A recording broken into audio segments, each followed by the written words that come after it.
আয়োজন করে দিয়েছেন, আমি তাদের ভাষণ বলে দিয়েছি।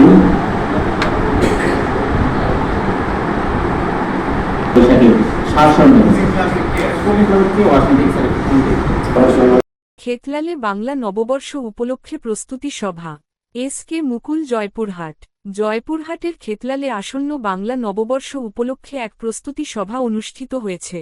বুধবার ৯ এপ্রিল বেলা 11:30টায় উপজেলা প্রশাসনের সভাকক্ষে উপজেলা পরিষদের সিএ এস এম শওকতের সঞ্চালনায় অনুষ্ঠিত সভায় বক্তব্য রাখেন উপজেলা নির্বাহী অফিসার আসিফ আল জিনাত।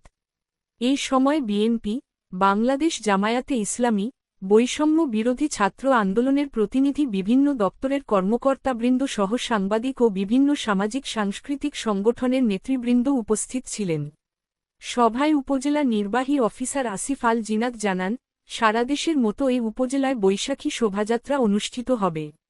এছাড়া বৈশাখী মেলা, সাংস্কৃতিক অনুষ্ঠান, আলোচনা সভা অনুষ্ঠিত হবে। বৈশাখী উৎসবে কাবাডি, লাঠি খেলা, মোরগ লড়াইসহ বাঙালির ঐতিহ্যবাহী গরুর গাড়ি, জেলেদের মাছ ধরার সরঞ্জাম প্রভৃতি তুলে ধরা হবে।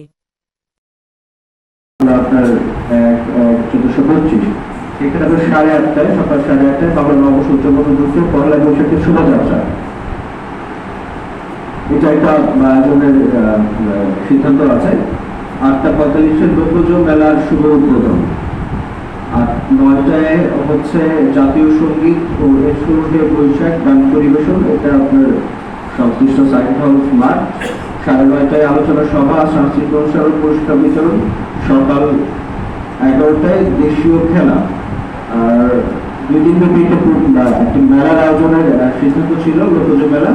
সেটা সাইড হাউস মাঠে হবে। শিশুদের জন্য কুইজ, রচনা ও আবৃত্তি, শিশুদের জন্য চিত্রাঙ্কন রচনা প্রতিযোগিতা, সুবিধাজনক সময়। এটা হচ্ছে আপনার যারা শিশু বিষয়ক কর্মকর্তা এই বিষয় ব্যবস্থা গ্রহণ করবেন। এই ছিল মোটামুটি আপনার প্রোগ্রাম। মূলত যে জায়গাটা সেটা হচ্ছে আপনার 2 দিন ব্যাপী